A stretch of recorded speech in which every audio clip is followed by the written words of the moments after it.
This story is titled My Daughter Falsely Accused Me, leading to my imprisonment for years. Now that I'm free, I'll repay her in kind. Hi everyone. Before diving into today's video, I need your support. We've noticed the channel losing momentum, and subscribing is one of the easiest ways to help. It's fast, free, and ensures we can continue creating awesome content. Your support truly means the world. Let's keep growing together, thank you. Now, let's get into the video. I hardly know where to begin. Writing this fills me with so much anger, but I need to get it off my chest.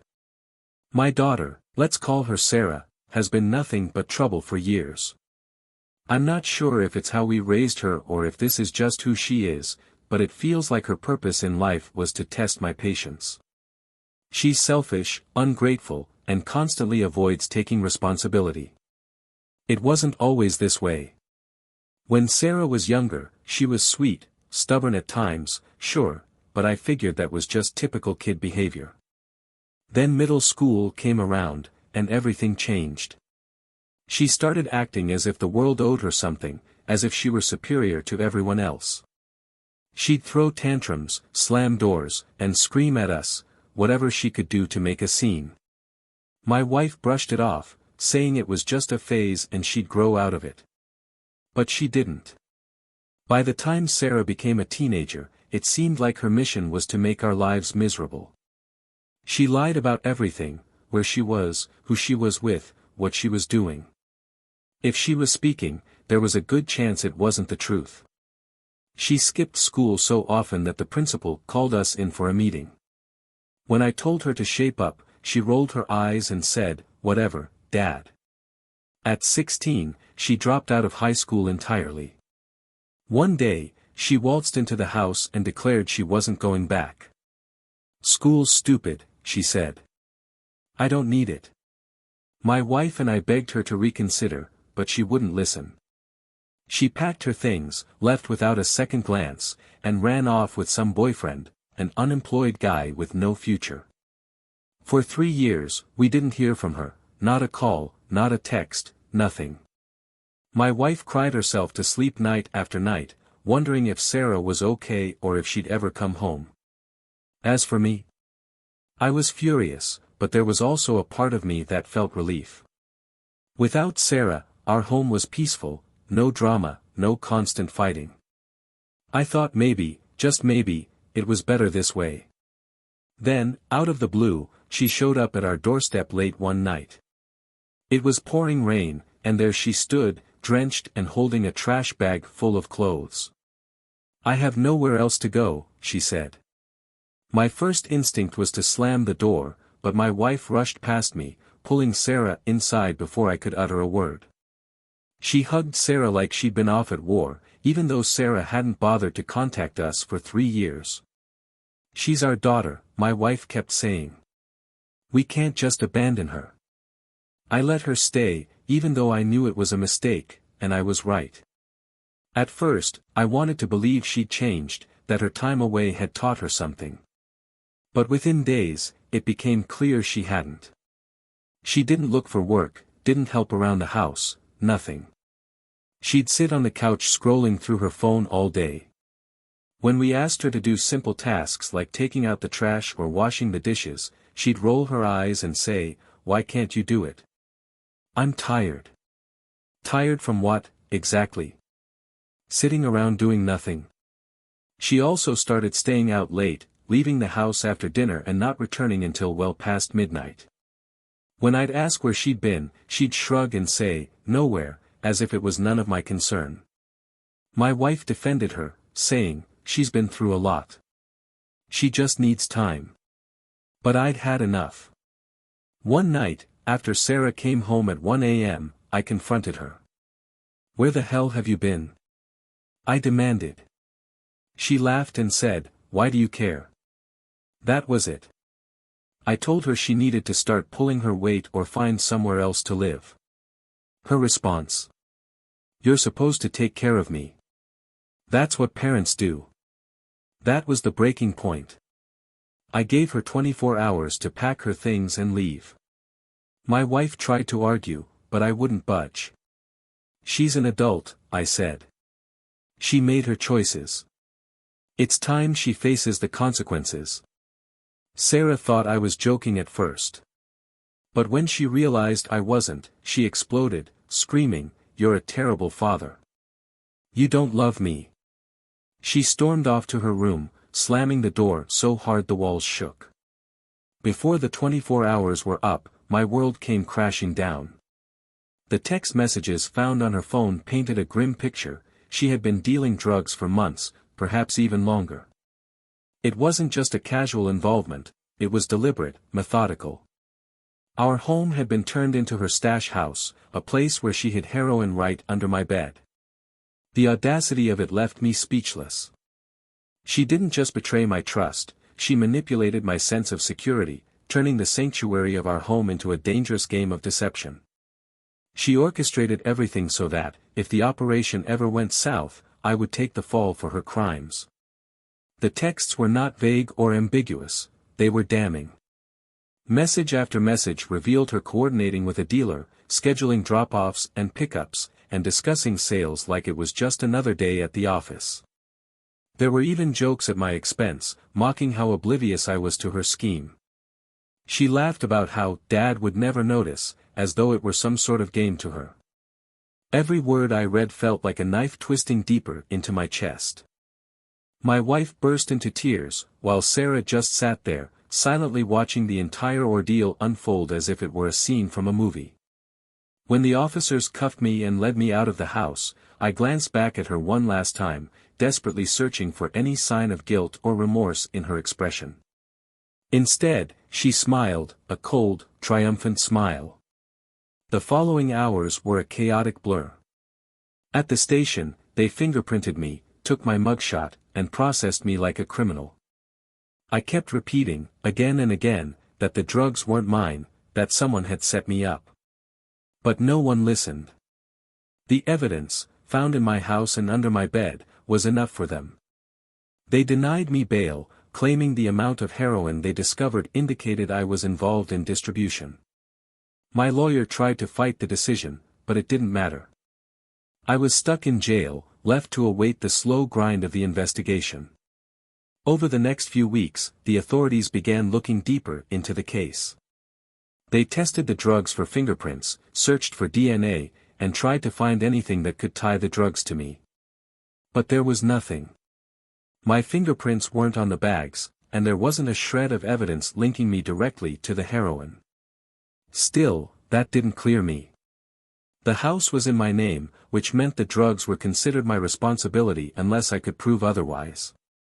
My lawyer argued that someone must have planted them, but without solid proof, it was my word against theirs. Deep down, I knew it was Sarah. I didn't know how she'd done it, but I was certain she was behind it. Maybe she'd been storing the drugs in my room without my knowledge, or perhaps she'd planted them there deliberately, as revenge for me kicking her out. Either way, she was the only person who could have done it. For 5 excruciating months, I languished in jail, waiting for the case to progress. It wasn't because the investigation was particularly complicated or because the evidence against me was overwhelming, it was simply because the court schedule was backlogged. Justice, apparently, had to wait its turn, even when someone's life was being ripped apart. The delay felt endless. Each day in that cell was another day spent trapped with my thoughts, replaying everything over and over again, the betrayal, the humiliation, the helplessness. My body was confined, but my mind never stopped pacing. I couldn't stop thinking about how my own daughter had orchestrated this. Was she laughing about it, living her life as if nothing had happened, while I rotted in a place I didn't belong? My wife visited me a handful of times during those months, but even her presence felt like a weight pressing down on my chest. She wasn't there to comfort or support me, not really. Each visit felt more like an interrogation, with her fishing for answers I couldn't give. I needed her to believe in me, to fight for me, but instead, she seemed confused, uncertain if she could trust the man she'd been married to for 2 decades. "Why would Sarah do something like this?" she asked during one visit, her voice hesitant, as though even speaking the words felt wrong. I clenched my fists so tightly my knuckles turned white. You know why, I said, my voice straining with the effort to stay calm. You've seen what she's like. You've seen her lie, manipulate, and twist everything to get her way. This isn't new. She shook her head, her face pale and drawn. But planting drugs? Getting you arrested? That's not just lying. That's... I don't know. It's evil. Her voice cracked as she looked down at her hands, wringing them as if the answers were hidden in her palms. She's been on this path for years, I said bitterly. But you didn't want to see it. Every time she crossed the line, you made excuses for her. She's been through a lot, you'd say. And now look where we are. My words hit her like a slap, but I didn't care. I was too angry, too broken to soften the truth. If she had stood by me, believed in me from the start, maybe I could have handled all this better. But instead, she kept second-guessing me, making me feel like I was the one on trial. Maybe you just didn't know what was happening, she said during another visit, her voice trembling. Maybe there's more to this. I stared at her, stunned by her lack of faith. Do you even hear yourself? I snapped. You're my wife. You've known me for 20 years. Do you really think I'd get involved in drugs? Do you really think I'd risk everything for some heroin under my bed? She didn't respond. She just sat there, staring at the floor like a scolded child. But her silence spoke louder than words. She didn't believe me, not completely. And that doubt, that lack of faith, cut deeper than anything else. The worst part was knowing that Sarah had planned this. The more I thought about it, the clearer it became. This wasn't some spur-of-the-moment decision. It was calculated. She'd hidden the drugs in my room, knowing it would point the blame at me. She'd reported me anonymously, ensuring the police had a reason to search the house. She'd done everything she could to frame me, and it had worked. Yet my own wife couldn't see it. My parents, who visited once, couldn't see it. Even some of my so-called friends started to distance themselves, whispering behind my back. The evidence might not have directly implicated me, but the stigma of being arrested for drugs was enough to make people doubt. And doubt, once planted, spreads like a stain that's impossible to scrub out. While the court delayed my hearing again and again, I had nothing to do but stew in my anger. I thought about all the times Sarah had lied to my face, all the chances I'd given her that she didn't deserve. I thought about her smirk as the police led me away, like she'd won some twisted game. I thought about my wife's tears, not because I was in jail, but because she didn't know if she could trust me anymore. By the time my day in court finally arrived, I wasn't the same person who'd walked into that jail cell 5 months earlier. I was harder, angrier, and far less willing to forgive. The system had failed me. My family had failed me. All because of the selfish actions of one person, my own daughter. When the evidence finally came to light, Sarah's incriminating texts, witnesses who'd seen her sneaking around, and the complete lack of fingerprints or DNA linking me to the drugs, it was as if the world suddenly remembered I existed. The charges against me were dropped, but the damage had already been done. 5 months of my life were gone, stolen from me. 5 months of being treated like a criminal, doubted by the people I loved. My name might have been cleared legally, but socially, emotionally, I knew I'd never truly recover. I wasn't just angry at Sarah. I was angry at everyone who had doubted me, everyone who'd abandoned me when I needed them most. And in that anger, a seed of revenge began to grow. I didn't just want Sarah to face the consequences of her actions. I wanted her to understand what it felt like to lose everything, to have the world turn its back on her, just as it had on me.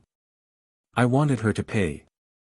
The text messages found on her phone painted a grim picture. She had been dealing drugs for months, perhaps even longer. Our home had been turned into her stash house, with heroin concealed beneath my bed. She'd orchestrated it so that if anything went wrong, I would take the fall. The texts were irrefutable. They showed her coordinating with a dealer, discussing product movements, and even laughing at how Dad would never suspect a thing. I read each one, my hands trembling with fury. How could my own daughter betray me like this? What kind of person sets up their father to save their own skin? Adding to the devastation, witnesses came forward, corroborating her sneaky, late-night dealings with suspicious characters in shadowy parking lots and dark alleyways.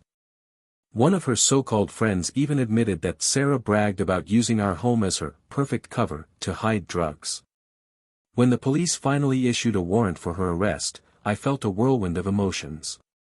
Relief that the truth was coming to light, but bitterness that it had taken this long and caused me so much suffering. Sarah was arrested shortly after I returned home. She had been holed up in a decrepit apartment surrounded by lowlifes.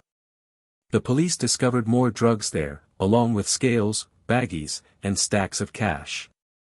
It was obvious she wasn't merely using, she was neck-deep in the drug trade. Watching her get arrested didn't bring me any closure. If anything, it fueled my anger. Her expression wasn't one of remorse or fear, it was irritation, as though this was merely an inconvenience she would eventually shrug off. My wife was heartbroken when she learned about Sarah's arrest. She clung to her maternal instincts, repeating the same words like a broken record, "She's still our daughter." Over and over, as if saying it might make the situation less unbearable. I couldn't take it anymore.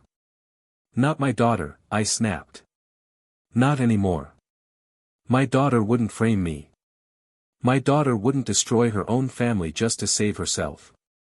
The legal process was grueling, a drawn-out saga filled with hearings, delays, and painful truths. Sarah faced multiple charges: possession of drugs, intent to distribute, and, most painfully, falsely accusing her own father. Hearing that charge spoken aloud in court cut me like a knife every single time. The evidence was staggering. The texts with her dealer, witness accounts, and her careless stashing of drugs painted an indisputable picture. But knowing she was guilty didn't make it any easier. Every court session, every smug look she gave when entering the courtroom, wore down what little remained of my resilience. As part of the investigation, Sarah was subjected to a drug test. Unsurprisingly, it came back positive, not just for heroin but also cocaine and amphetamines. This wasn't just reckless behavior, it was an entirely destructive lifestyle. Seeing the results didn't shock me, but it hurt in ways I hadn't expected. It's one thing to suspect your child is on a dangerous path. It's another to see undeniable proof.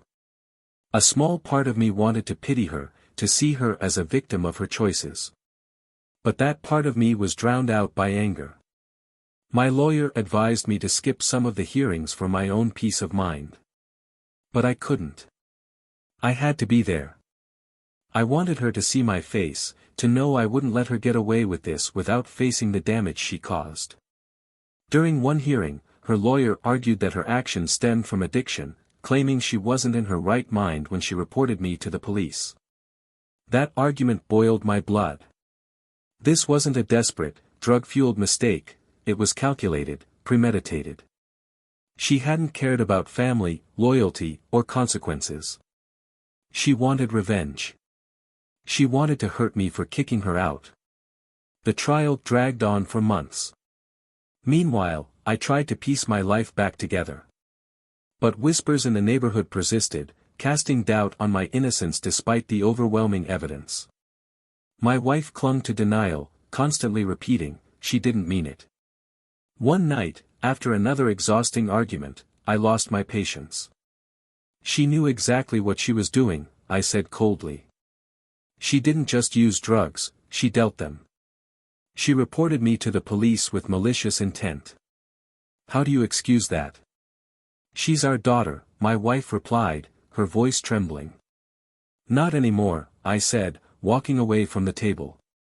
When the verdict finally came, it felt more like a formality than a victory. Sarah was found guilty on all charges, including possession, intent to distribute, and false accusations. Instead of prison, the judge sentenced her to 8 years in a rehabilitation center, hoping to address her addiction.